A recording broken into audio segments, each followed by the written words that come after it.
Howdy, this is the Views from the Shop podcast. I'm your host, your one and only host, Tim Miller, and today it is Wednesday, March 25th, 2026, and I wish you a very happy Manatee Appreciation Day. Well, on today's show, we have no more games to recap.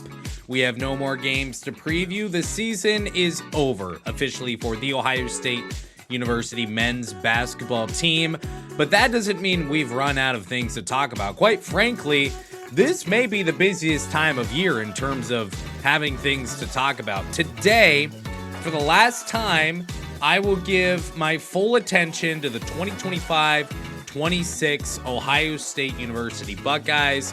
On today's show, we're going to kind of just recap the season. We'll start with what did the season feel like to you? We'll talk about kind of preseason expectations, what we thought would happen with Ohio State. How does that compare to what we got? And then I'm going to get into some player evaluations. I've got a grade for every single player on the team as well.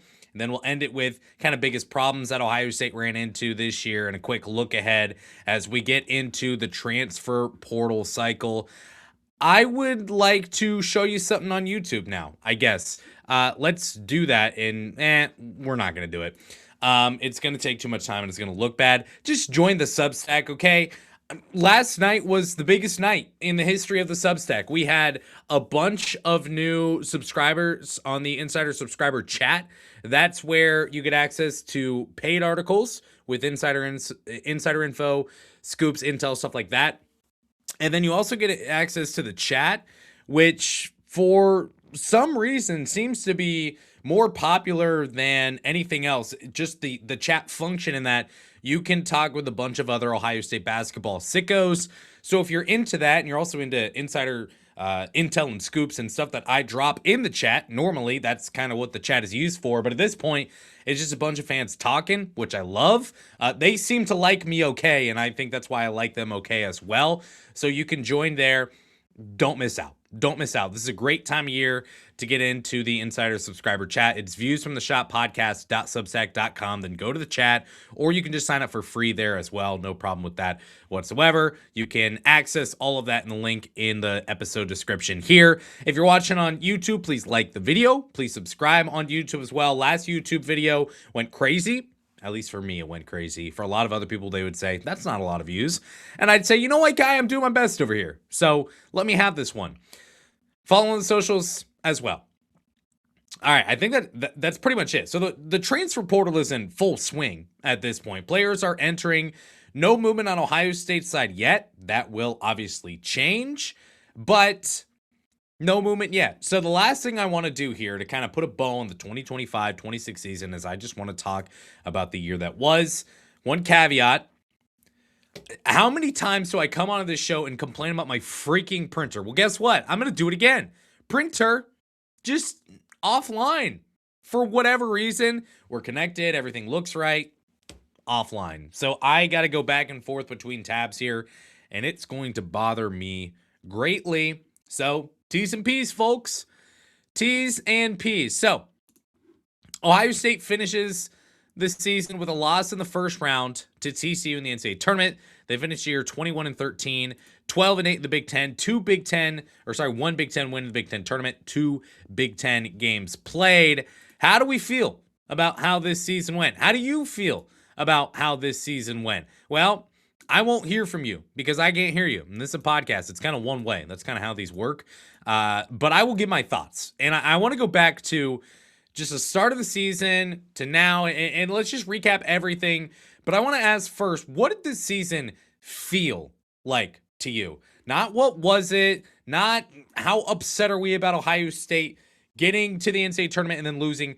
I want to know specifically, how did this entire season feel like to you? You think back to that IU Indy game that kicked off the Ohio State season, and how did you feel coming into the season? I think we had some certainties, and I also think we had some questions. I think certainty number one was Bruce Thornton. We knew what we were going to get from Bruce Thornton this year. 3 years in, all played at Ohio State, all playing at a high level, getting a lot of minutes, all those types of things. We knew what we were going to get in Bruce Thornton this year. Now, we knew there was a chance that he was going to break Ohio State's all-time scoring record, and he did that as well. I think we knew what we were getting out of Bruce Thornton. But outside of that, there weren't a lot of certainties coming into this year. You've got roster construction. It felt better. You notice now at this point, a lot of fans are talking about player evaluation, whereas this time last year and even coming into the season, a lot of people were talking about roster construction and that kind of being the biggest complaint from last year into this season. And then we had a lot of questions, right? We questioned what would happen with Devin Royal. How would his transition go, going from power forward now to small forward? We talked about the front court depth. How does Brandon Knoll, how does his game translate from Wright State now to the Big Ten with Ohio State? Same thing with Christoph Tilley coming from Santa Clara to Ohio State. You can talk about Josh Ojawuna. What does the depth look like in the front court? And does he even play this season? Answer, he did not play this season. And then bench. Connor Lamons came on the show and he talked about, look,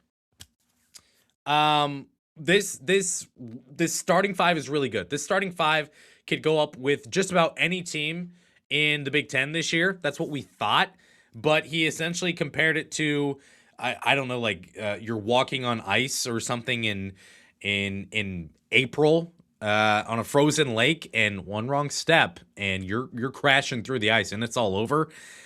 And that's what we saw. And a large part of this season for Ohio State was just struggles for the Buckeyes off the bench. We'll talk about that in a second. But as the season went on, it felt like we were waiting for this team to prove to us that it was good. We had plenty of proof that this team was almost good.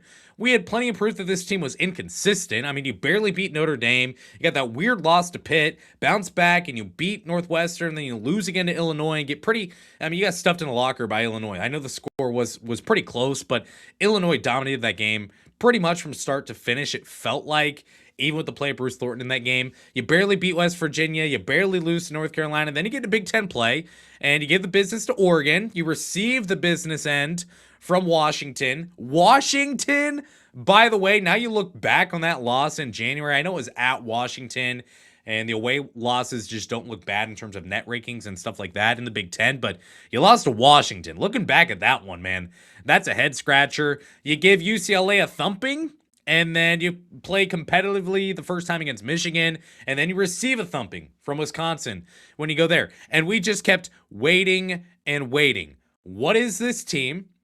Sometimes good, sometimes just barely not good enough, like really close. Weird text I've just received. I'm sorry. Anyways, yes, it is Ohio State basketball related. I am confused, though. I don't know where I was. You got the Wisconsin game, blah, blah, blah. And you just keep waiting and waiting. What is this team? You see the talent from Bruce Thornton. You see it from John Mobley Jr. Amari Bynum takes a step. But we're just waiting for Ohio State to actually be good. Text, crisis averted on Ohio State side. Didn't really receive blowouts, and then finally lost to Iowa. That loss at Iowa, it was the blowout. It was what felt like at the time the back-breaking loss for Ohio State season. I was pissed off after that loss. I came on this podcast, and I was very angry. I was very passionate about where Ohio State was. And then immediately Ohio State snaps out of it. It was snip, snap, snip, snap. If you know, you know. If you've watched The Office, you know what that means.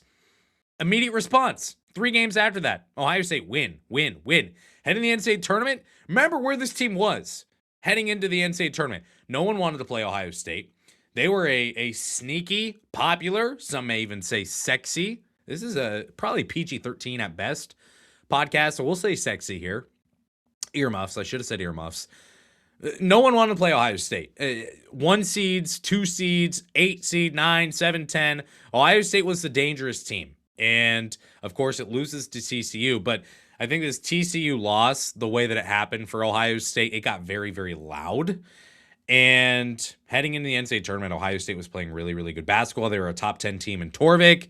So that's, in short, the summary of the season. And the summary is just a roller coaster year for Ohio State. But look, at the end of the day, I don't think this team really finished all that far outside of expectation. My expectation coming into the season, I said Ohio State would go 19-12. They finished 20-11. I said Ohio State would go 10-10 in Big Ten play. They would win 12 games in the Big Ten. One of Ohio State, or actually the best Ohio State season in Big Ten play in several years, by the way. Media projected Ohio State to finish 9th in the conference. Ohio State finished one spot better at 8th. The reality is everyone is upset. Everyone is mad about Jake Diebler, or it feels that way. People on Twitter are loud. I mean, Hubert Davis gets fired, and what does Ohio State fans have to do? We got to fire off tweets about Hubert Davis and compare him to Jake Diebler. What are we going to get out of this, folks? Like, just move on. We don't move on. We just don't move on. It's like the ex-girlfriend that you can't stop thinking about, or boyfriend. I don't know where you traffic when it comes to that. TCU loss is just so loud, more loud than it deserves. Kind of takes away from what Ohio State did this year, especially to close the year. Ohio State basically did what a lot of fans expected, what the media expected, and all of those different types of things. They really didn't find themselves in preseason top 25 rankings or anything like that. So the strides that Ohio State made, although it's not where you want the Buckeyes to be at this point, it's still kind of where they expected to be. So that's kind of how the year goes. There were turning points, though. There were key moments in this season. You look at the 3-game stretch against Virginia, Wisconsin, and Michigan State. I mentioned that 3-game stretch after the Michigan State game. I told you this, and I say it, yes, to toot my own horn, and yes, to act like I know ball, but it's true. After that 3-game stretch against Virginia, Wisconsin, and Michigan State, I came onto the show and I said, hey, look, I think that 3-game stretch is the most encouraging 3-game stretch of basketball we've seen from Ohio State this year, and they went 1-2. And you know what? I talked to someone else within the program after that stretch, and I said, man, I mean, I don't think you guys have played that bad. I'm not here to do the X's and O's talk, but I'm not sure that you guys played that bad. All right, 1-2, but it seems like you're inches away from being where you want to be. And the response was, yeah, you know, we kind of feel like we're not playing that poorly right now. So you had that 3-game stretch where you go 1-2, but that to me felt like the turning point. And then what happened? Well, you have lost to Iowa. Worst feeling loss of the season by far. It wasn't even close. That loss that Ohio State took at Iowa, I think to all of us who remember that game, it felt like, yeah, Ohio State's not going dancing. They're not going to the NCAA tournament. But then Ohio State follows it up with a 5-game winning streak. They won 4 games down the stretch of the regular season, and then they beat Iowa in the Big Ten tournament as well. Was it a 4-game? 1, 2, 3. It was a 4-game winning streak. It was a 4-game winning streak for Ohio State to close the season, but close enough regardless. 3 of those games come in the regular season. Buckeyes ended it hot, and that's where we got. And again, I think that TCU loss for Ohio State is really, it just became so loud because it was I think the hardest part about this Ohio State TCU game, I think it got so much traction because you had the perfect storm of it's Ohio State, and football fans are finally going to watch the basketball team. It's the NCAA tournament, and it's March. I think the hardest part about all of this is that it was the 12-15 game on Thursday. It was the first game of the NCAA tournament, and as far as I remember, there may have been other games tipping off down the stretch of Ohio State TCU, but it was Ohio State TCU, and it was Nebraska and Troy. All of the nation was watching Ohio State and TCU, other than Nebraska fans and people in Alabama who were watching Troy. That's it. I mean, everyone else was watching Ohio State and TCU, and I think because it was the first game of the tournament and there wasn't a lot of games to bury this game into on Thursday, that it just got a lot of attention because of that, and that's kind of how it went, unfortunately, for Ohio State. So the season ends kind of crashing and burning, but I don't think that should take away from how strong Ohio State played to close the year. They got really, really hot, unfortunately, though. I will say it didn't really matter for the Buckeyes in this one. So let's get into some player evaluations now for Ohio State. We must start with Bruce Thornton. Now, if you're watching on YouTube, you're gonna get just, I mean, if you have TikTok brain, if you suffer from TikTok brain, I have the cure. Okay, while I talk, you can just watch highlights of players get after it. Except for a couple players, I don't have any time. I think I got highlights for Braylon Nash. I'm not that good. I'm hardly good whatsoever most of the time. I'm not going to have highlights of Braylon Nash. You come onto this YouTube today expecting to watch Braylon Nash highlights? I didn't think so. So we move along. But we start with the captain. We start with one of one. We start with Bruce Thornton. Bruce Thornton breaks the all-time scoring record at Ohio State this season. It was a season for the books, one for the memories for Bruce Thornton in his senior year at Ohio State. I'm going to give a player grade on him to start. We'll give a player grade for every single player except for a couple, and you'll know who those couple are here very, very soon. But Bruce Thornton has a phenomenal campaign, like I said, at Ohio State. And I said this at the start of the show. What do you expect from Bruce Thornton this year, and what did you get? I think that we got exactly what we expected from Bruce Thornton. So his grade is an A+. Rarely, if ever, do I give grades of A+. Do I give 10 out of 10? Like, I don't go there. I don't do that. But my question on Bruce Thornton is, what more did you want from him this season? He was clearly the leader. He was the captain. He was one of one. He breaks the all-time scoring record. He's one of two players to have 2,000 points, 500 rebounds, and 500 assists in Big Ten play in their career. And he's a leading scorer at almost 20 points per game, shoots the ball incredibly well, great assist rate, takes care of the basketball. Bruce Thornton, I could just shut up now, honestly. There's not much more to be said about what Bruce Thornton did for Ohio State. Many games where he willed Ohio State to victory, many games where he willed Ohio State to almost winning, which doesn't sound like the best thing in the world to do, but it's true. Think back to that Virginia game that Bruce Thornton played in.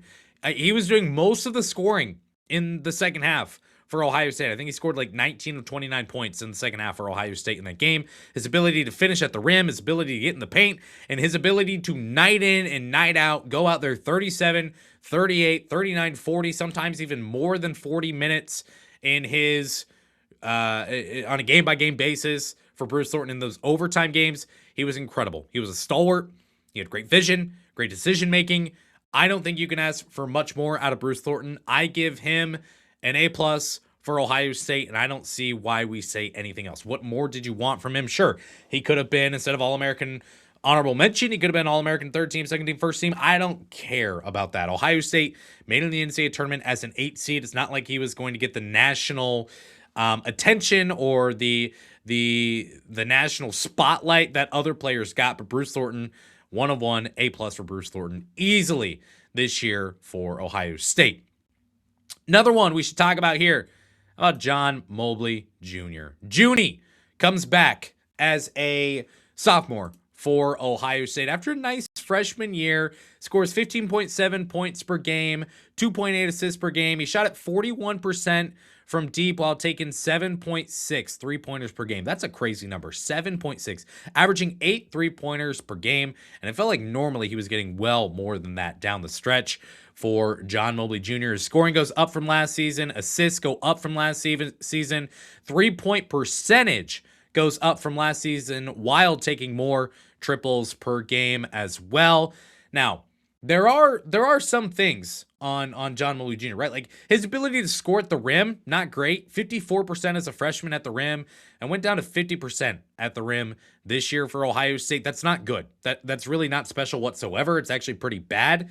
But the one thing that I will say about John Mobley Jr., and I've touched on this on the pod before, is that finger injury that he took against USC. I'll tell you what. I don't know the exact timeline. I don't even think I'm supposed to know the exact timeline. He got surgery either the night of the USC injury, which I doubt. I mean, is there any way he's getting surgery at like midnight? Who's going to do that? I don't know how this works. Maybe he did. I don't know. But he gets surgery at the latest Thursday morning, first thing on that finger. And what happened, right? Like he's gone for 2 weeks. Out of the blue, it's announced he won't play against Virginia. And then from there, John Mobley Jr. misses just 3 games. 14 days. Literally 14 days from having his finger sliced open and having surgery on his finger. 2 weeks later, he's playing college basketball again. And look, there's so many people who talked about John Mobley Jr. and question his toughness and said he's weak. And quite frankly, I don't know if it's like this in your life. I have some females in my life, often a mother or a sister, who would say, kind of like a pitcher in baseball, a blister? How bad could a blister be? You know what? Let me rub your finger against a baseball for an hour straight, and then you go snap a curveball for me, and then talk to me about pitching with a blister. I don't think you can do it. It's the same thing with John Milby Jr. We think, oh, it's a finger, and for some reason, a finger of all body parts is not that important to playing basketball. I mean, catch the ball, shoot the ball, defend, all with a hurt finger, pass the ball, dribble the ball, all the things that you have to do. All right, this isn't bowling, folks. We got people questioning his toughness. Look, not to make this about me, but I will make it about me right now. About a year ago, almost on the dot, probably, I accidentally sliced my finger, and I'm talking sliced my finger. Okay, it was I think it was cutting a potato or something. I don't know. Maybe the knife skills aren't that great. Maybe the knife wasn't sharp enough. And you would think that wouldn't be the case. How do you cut your finger when the knife's not sharp enough? You just do your research on that one, guy. I mean, I sliced my finger open. It was bad. It was really, really bad. Okay, bleeding, bad. And the second I've cut myself before, cutting things, probably not something to be proud of. But it hurt. This one hurt more than anything else. And the second it happened, I knew. I guess you can stop watching John Milby Jr. highlights while I tell the story, as if you care. Maybe just skip 2 minutes. The second it happened, I knew this was bad. This was a deep cut. Like, I just felt like, oh gosh, like this is not good. I've done some real damage here. And you know what? In about an hour, I had to go play recreational pickup basketball. Not even in a league, just straight up pickup basketball. And I said, you know what? I'm going to be fine. So what I did was I used about 3 Band-Aids and I taped it up really, really tight. And I struggled to play basketball and it hurt really, really bad. But I did it anyway. And I'm not saying I'm tougher than John Milby Jr. But what I will say is that 2 days later, literally 2 days later, I open up this Band-Aid. Every time I open up the Band-Aid too, like, I'm bleeding. 2 days later, I'm still bleeding, okay? With this finger ailment that I've been struck with for no reason whatsoever. I didn't intentionally do it. I don't even think I deserved for my finger to get cut, but it was cut. And 2 days later, it's still bleeding. I can't imagine having to go play basketball again after that night. Like, you've got some adrenaline going, stuff like that. The next couple of days, my finger was in a lot of pain. John Milby Jr. had real-life surgery on his finger and then played 2 weeks later, as if it was nothing. Folks, if you think that was nothing, then you are, 1, too stubborn, or 2, too brainwashed, or 3, something else that I can't think of. Like, it's a problem. John Milby Jr., incredibly tough. He's a Buckeye. John Milby Jr. is a Buckeye. He's a Buckeye of Buckeyes. He had an incredible year this year, and I think that finger injury, as bad as it was, and as much as fans want to say, oh, he's not tough for that, I will come on this show and I will tell you over and over again that John Milby Jr., among the toughest of Buckeyes. Incredible toughness to come back from that finger injury, in my opinion. All right? Just my opinion, folks. But all that said, what's the grade for John Milby Jr. this year? I give him an A. I mean, and again, just so you know, these grades are based on expectation coming into the season and what is your role. Like, I'm not going to punish Braylon Nash for not scoring 20 points in a game. I don't think that was really the expectation. So, that said, John Milby Jr., what do we expect from him this year? I think that he exceeded expectations probably. He shot the 3-ball wetter. He scored with more consistency. That UCLA game was huge. I give John Milby Jr. an A.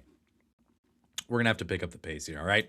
Let's talk about our friend Devin Royal. So, Devin Royal, double-digit scoring in all but 6 games he played in this season.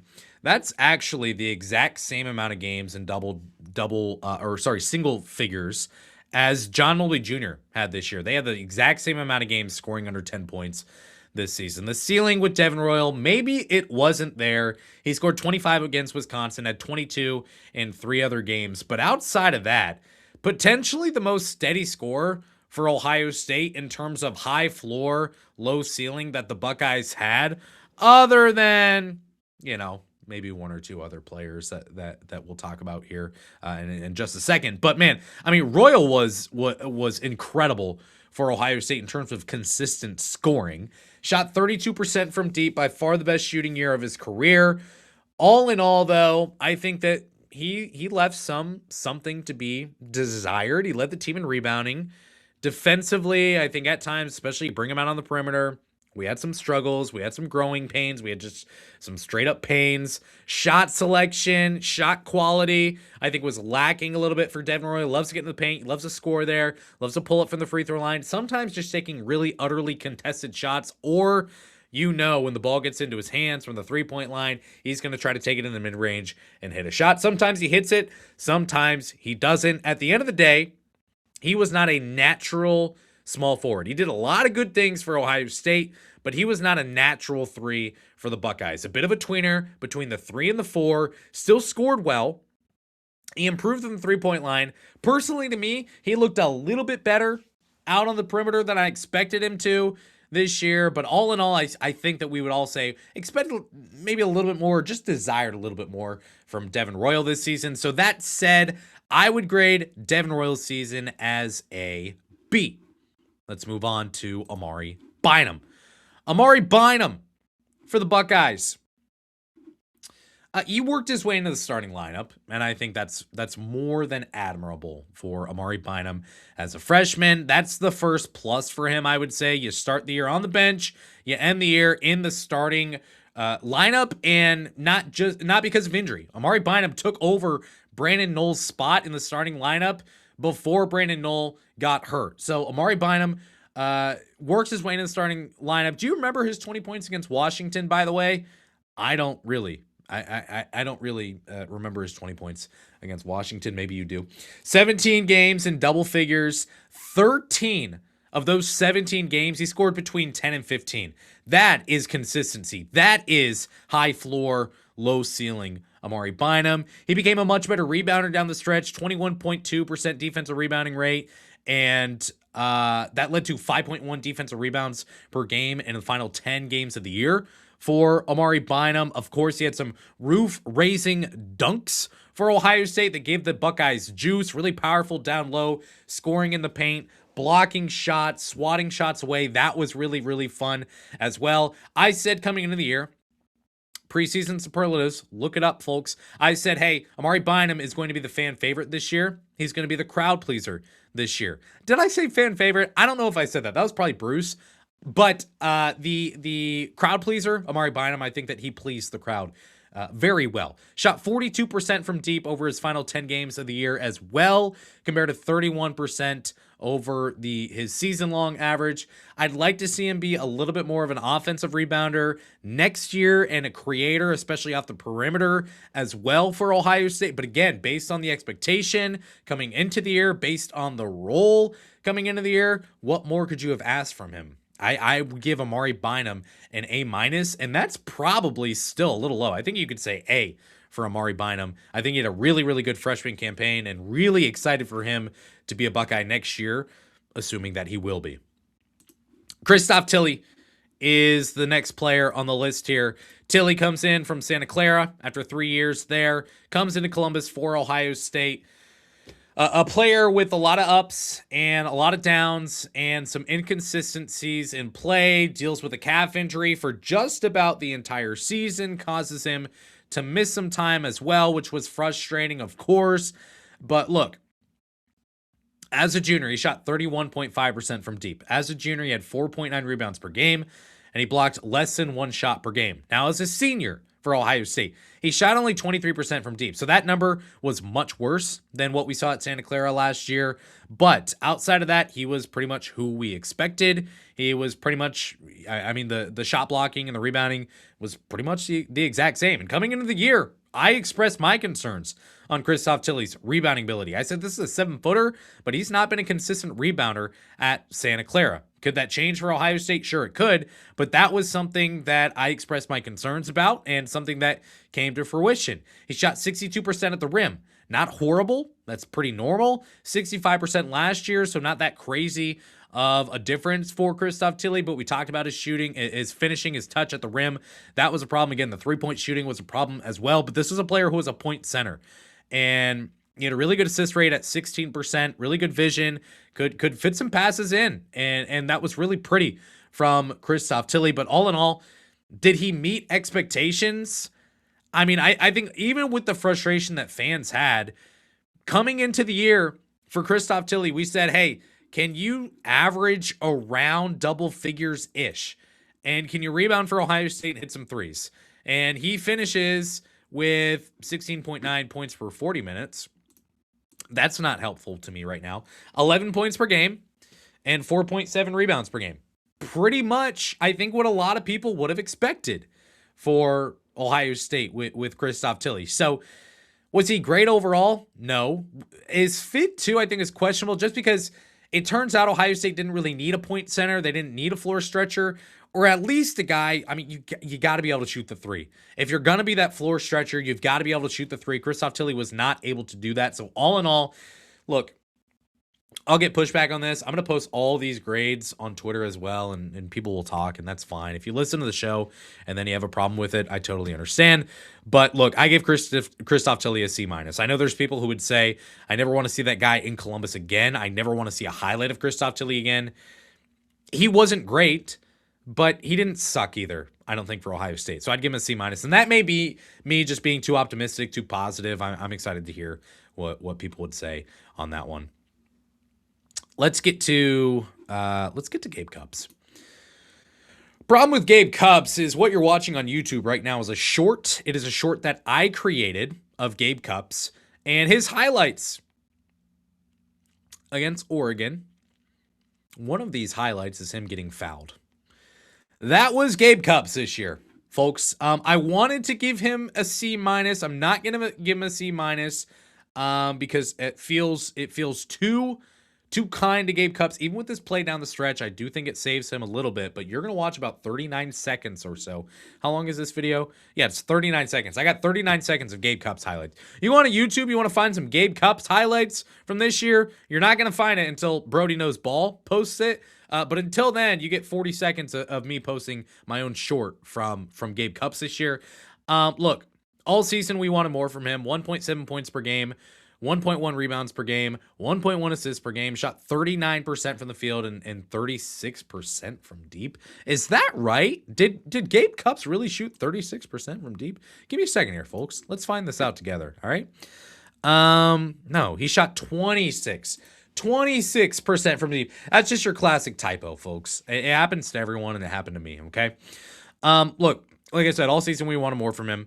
He hit 7 triples in the entire season. 7 3-pointers in the entire season. 3 of them came in the final 3 games of the year. He hit 1 each, which means 4 out of his 7 3-pointers came in the first 30 games of the year, and the final 3 coming in the final 4 games of the year. Which, hey, Gabe Cupps, man, he ended the year on a high note. Give him credit. But toward the end of the year, like I said, I think he took a little bit of a step, showed a little bit more offensively for Ohio State.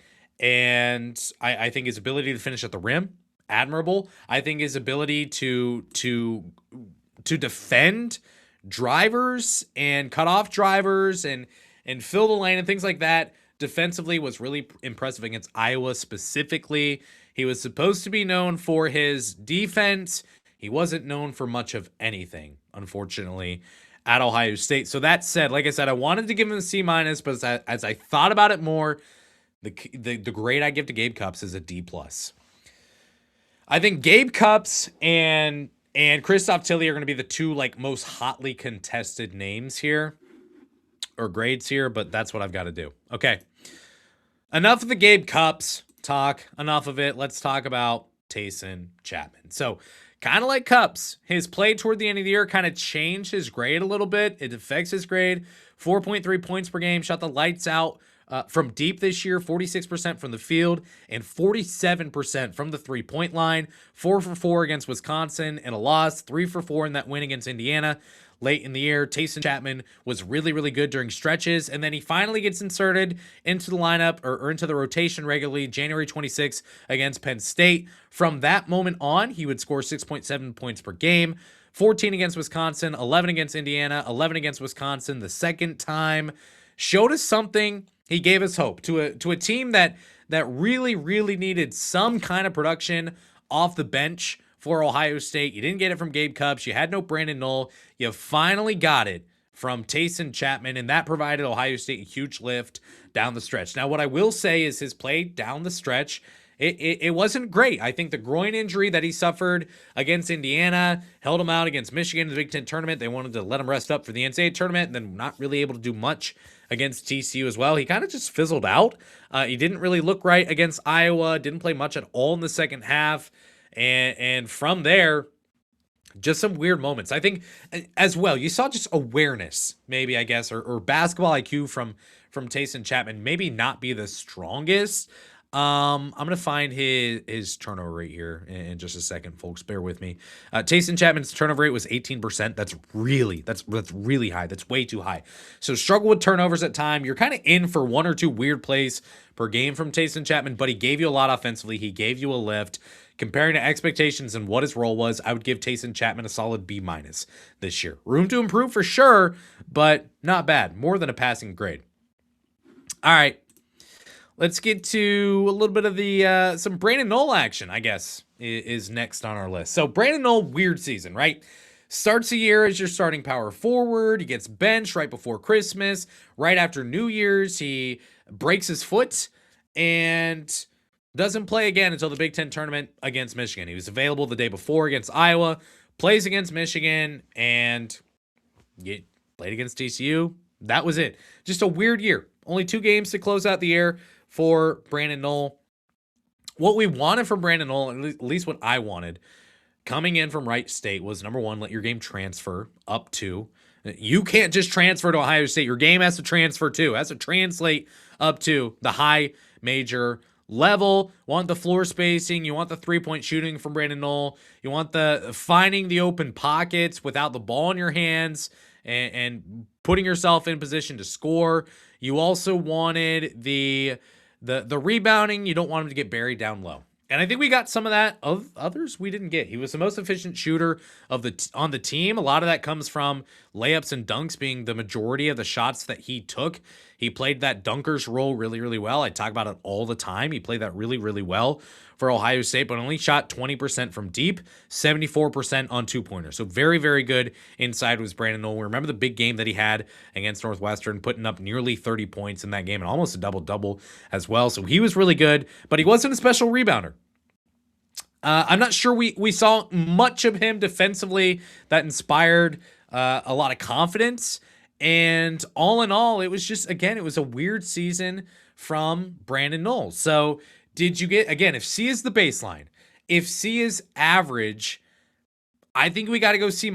We got to go C- on Brandon Knoll. And that's actually different from what I had here in my notes. I initially gave him a C+, but I don't think he was better than expectation this year whatsoever. I think that what you expected from him was, can he score 6 or 7 points per game? Can you rebound? Like I said, can he hit a 3 every once in a while? Can he space the floor? And I guess I was being a little generous because of the injury, but all in all, I think we got to go C- on Brandon Knoll. Ivan Nagovin is the next one we got here. Where are you? Where are you at, Vaughn? 2.6 points per game, 3 rebounds per game, shot 57%, 67% from deep. By the way, this video, if you're watching on YouTube, courtesy of Brody Knows Ball, shout out Brody, for putting up some highlights of Ivan Nagovin, man. You're goated for that one. What I care about with Ivan Nagovin is pretty simple. I don't need you to come in and be a big-time offensive threat. I don't need you to be a floor spacer. That's not your role. What I need you to do is I need you to shoot a little bit efficiently. That's it. Even with a low amount of usage, I need you to be able to rebound. I need you to be able to block shots, and I need you to be able to protect the rim. And we got an 11.4 offensive rebounding rate from Ivan Nagovin. We got a 21.0 defensive rebounding rate from Ivan Nagovin. He had a 3 against Mount St. Mary's, by the way. And a 4.1% block rate, which is pretty good. It's not great, but it's pretty good. So what I would say from Ivan Nagovin was, look, as a backup center, at times you had some really bad moments and he looked really clunky, especially when he got brought out beyond the 3-point line. When you're playing with him in the pick and roll, you can very, very easily be ready for him to roll. He's not a pick and pop player, and that hurt spacing a lot of times. I think against Michigan State, we saw things get mucked up a lot with Ivan Nagovin in there. But 11 minutes per game this year. I think if he's your center 3 next year, which I would project him to be at this point, I don't really think you're complaining. Will he ever be a shooter? No, I don't think so. That's not his role, though.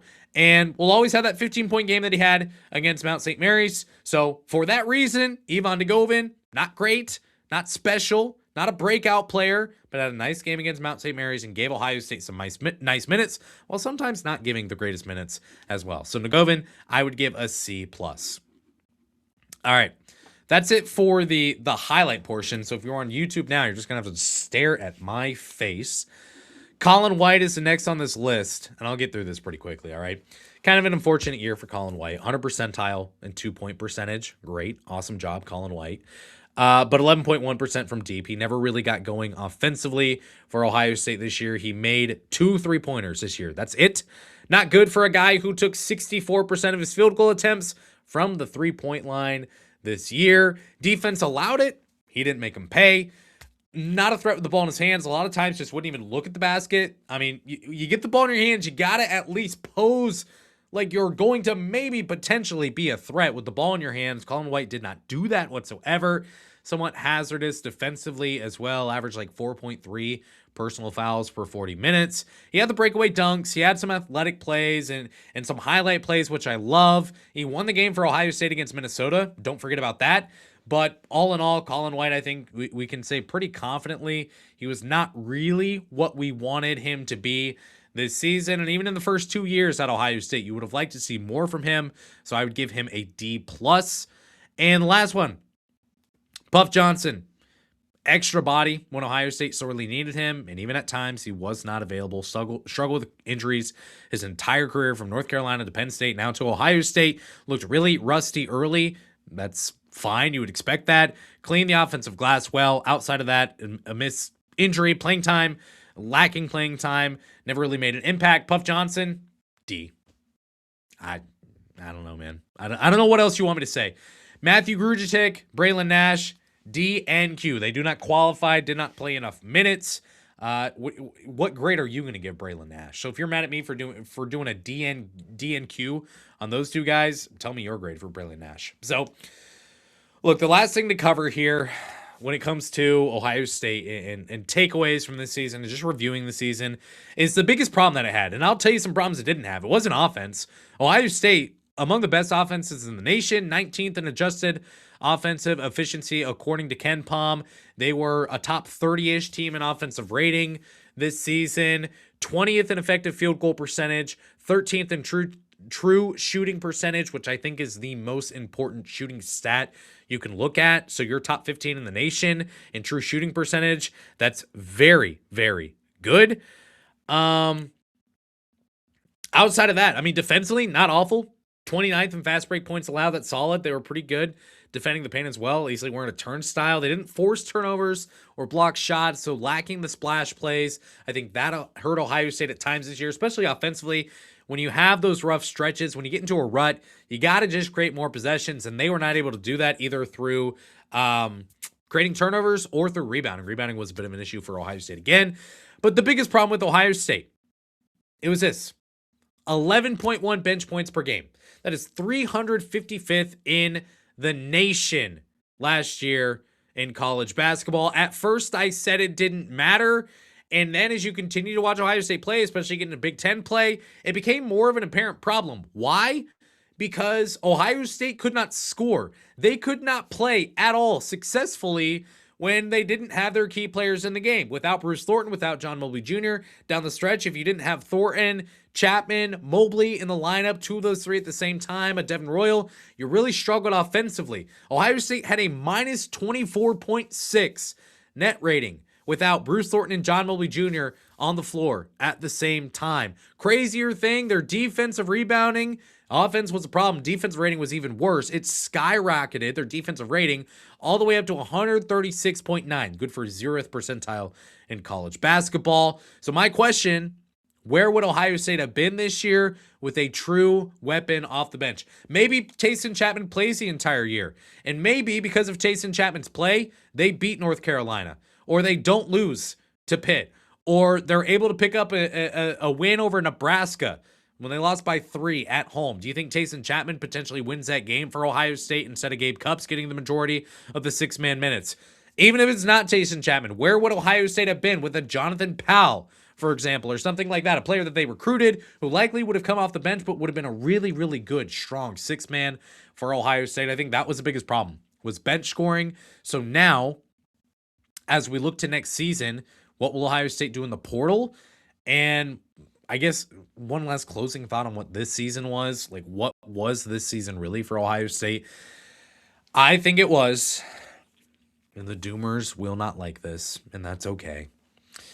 I think this was a team that peaked at the right time, disguised as a pretender. Fans are going to look back on this season, and they're going to say Ohio State was not good enough. They lost the biggest game of the season. They lost their final 2 games of the year. Down the stretch, Jake Diebler didn't have his guys playing well enough. While at the same time, Ohio State did not back into the NCAA tournament. It comfortably slid into the NCAA tournament as an 8 seed.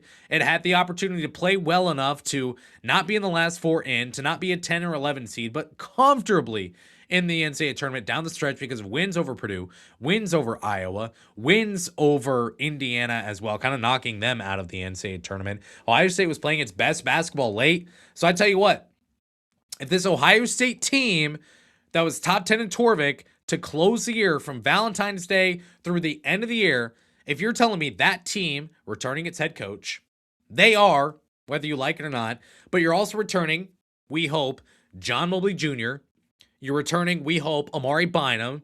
You're returning, we hope, Devin Royal.